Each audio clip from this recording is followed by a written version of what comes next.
Freedom Fit family? It's Shad here with another video. Go ahead and like the video, subscribe to the channel, and turn on your post notifications. Like the video if you find that it edifies you as well. And today I'm going to talk about a topic that's extremely important because it's a lie that's perpetuated through many followers of Christ. And the reason why it's important to break this down is because to be bewitched, which is a form of witchcraft, means to be under a spell, under a belief set or a state of being where you believe a lie as the truth. And the danger with that is that now every single one of your actions are going to reflect that lie that you believe, because your operating system, right, the spirit of your mind is plugged into a false belief set, which makes it a spell, which makes it an evil spirit that dictates your actions, that colors your perspective. And I've talked about this topic on Bible studies that I lead. I've talked about it with brothers and sisters, and just in common conversation. And that is the lie of spiritual attack. If you are a follower of Christ, and when I say that, what I mean is you are living obedient to the Most High God, not just the thought that God is real and you have good feelings towards him, but your lifestyle reflects the obedience that is due to the Most High God. If you are living like that in the name of Yeshua, there is no such thing as a spiritual attack for you. If you're not obedient, that's a different story, because you're opening the door and leaving yourself accessible and vulnerable to evil spirits, to things of the enemy that can have their way with you.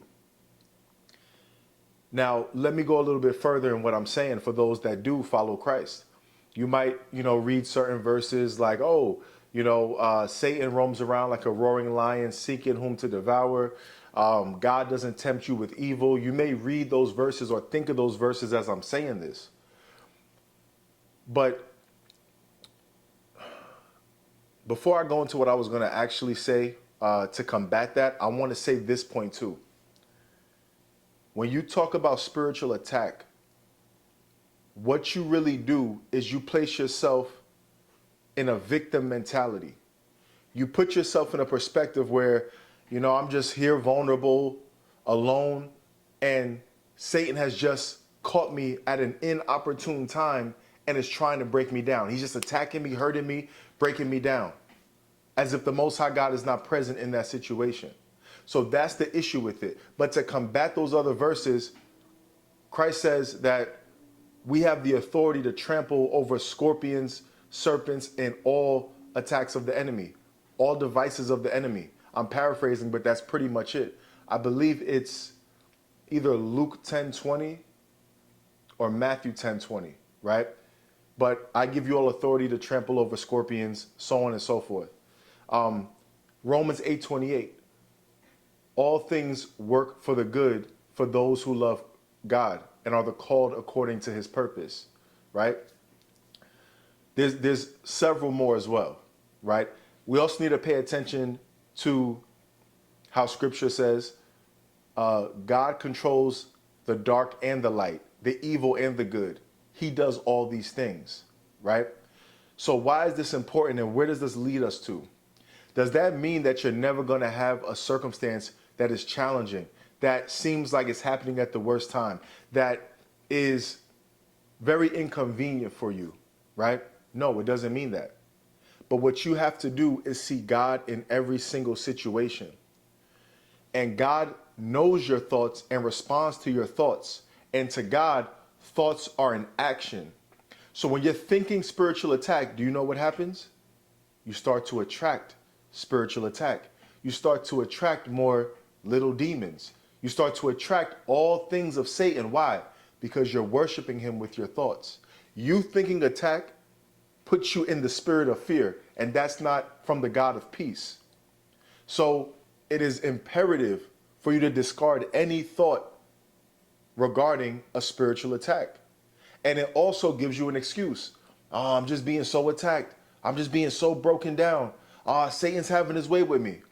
But you have the authority in Yeshua. How did Yeshua act when people would come to him with a spirit inside of them? Did he tremble and say, oh, this is someone of the enemy.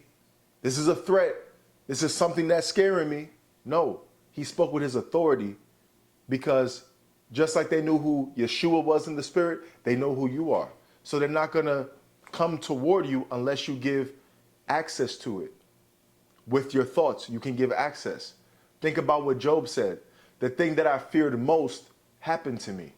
He had fear, which was a state of mind, a state of being that he was in, that allowed the door to be open to what is so-called spiritual attack, right? But when you have thoughts of the opposite, God responds to that. When you have thoughts of authority, thoughts of power, thoughts of being a conqueror, as Paul says, he says we are more than conquerors, right? When you are a victor in your spirit, when you're a warrior in your spirit, when you see these situations as tests opposed to attacks, now you can elevate. Why? Because you're focusing on what you can gain from that circumstance. You're focusing on what you can gain from this challenge that just came forth. So let's look at something such as what you may call intrusive thoughts. Thoughts that I don't like. Is it an attack, or is it God teaching you how to be single-minded? Is he showing you the importance of being single-minded? Is he giving you a test and an opportunity to be single-minded? If circumstances start breaking down, is this now your reason to have fear? Is this now your reason to be depressed? Or is this now an opportunity for you to practice faith, which is the evidence of things you can't see? But because you believe it, because you know it, because you're single-minded, it's going to happen.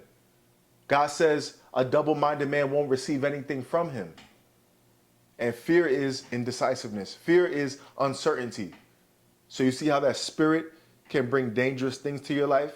And I'm promising you, the more that you think of spiritual attack, the more you will have so-called spiritual attack. The more you're going to have people come up to you out of nowhere who don't have your best interests at hand, right? All these other devices that happen because you've given that access, that open door for it to happen.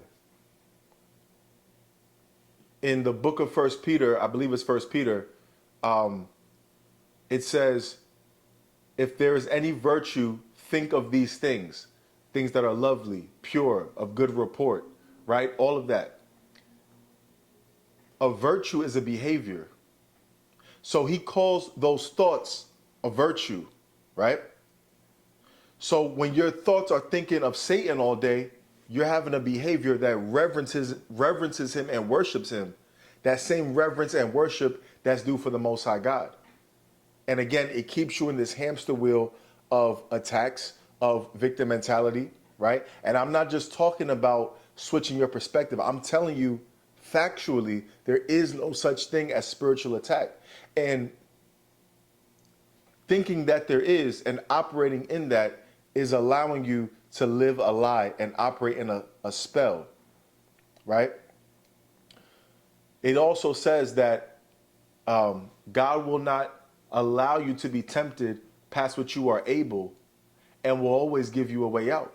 So when that circumstance comes, why are you not looking at the way out of this, the way around it, the way to understand it, the way to capitalize off of it, the way that this could be turned into gold for you and make you more wise? Because where we can fall weak is we look at our physical circumstances. When I look at my physical circumstances, it tells me I have a reason to be upset. I have a reason to not have hope. I have a reason to be depressed, right? But when I look through spiritual eyes and see what is God trying to do in this circumstance, forgetting the opinions of friends and family that may have something to say about these physical circumstances, when I look at what God is trying to say about it, what he's trying to teach me, what he's trying to show me, right? What he's trying to show me about real faith, then I can operate differently. So we have to reform our mind, be transformed by the renewal of your mind, Romans 12:2, right? So I hope this message edified you. If it did, like the video, subscribe to the channel, and share it with someone else. Turn on your post notifications. I appreciate y'all for watching. I'll talk to you next time. Freedom and truth.